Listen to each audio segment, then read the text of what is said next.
The other ranked-on-ranked game, number 9, Baylor goes to number 21, BYU. The Bears becoming the 5th top 10 foe in Provo this century. And so far, the return, it's been over. They're the favorites here, though. Are you buying into the Cougars, John? I am.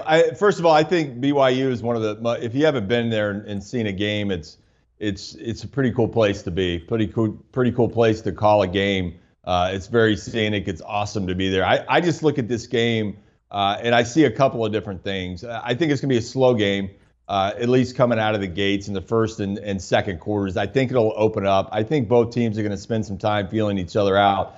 But I anchor back to Baylor's offense and what I see there. And I really like Blake Shapen, the young quarterback.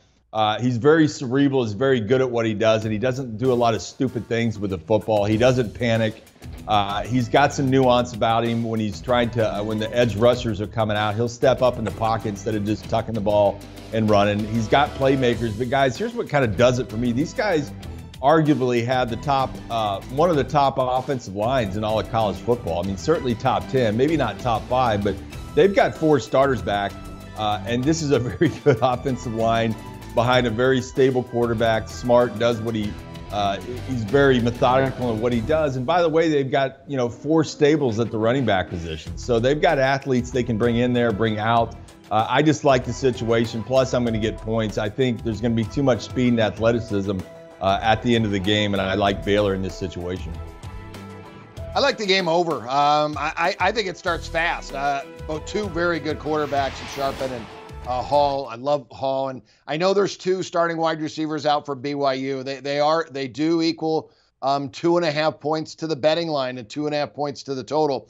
But we've seen Georgia and Stetson Bennett with very few great wide receivers, but a stable of tight ends, and that's what BYU has. BYU has a stable of tight ends. They got 3 guys that are outstanding pass catchers and blockers and do the job. So he's going to have weapons. That's Jaren Hall, and he's an electric quarterback. They put up 50 last week against South Florida, who actually has a very good defense. People expected that to be a much closer game than what it was.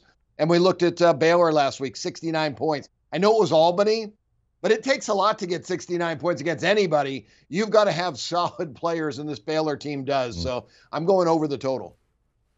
I like Baylor. I like Baylor so much in this ball game. I don't even want the points. But if you're getting the points, okay, take it and run with it. But I love Baylor because of their personnel on both sides of the football. Last year, when these teams faced off, toughness was an issue. I think that will be an issue for BYU once again. And then Jaren Hall, who I like as a quarterback, but know this, his top 2 wide receivers, as Kenny mentioned, won't be in this ball game. That's a lot of production they will be without in today's matchup against the Bears. So give me Baylor. Yeah, and you look at Baylor. I mean, they're good as underdogs. Last 4 times as underdogs, they've won. Do you want a sports network that delivers everything that matters about the game? The highlights, the picks, the instant analysis, no yelling, no fake debates, no politics. Hit the subscribe button and never miss a moment.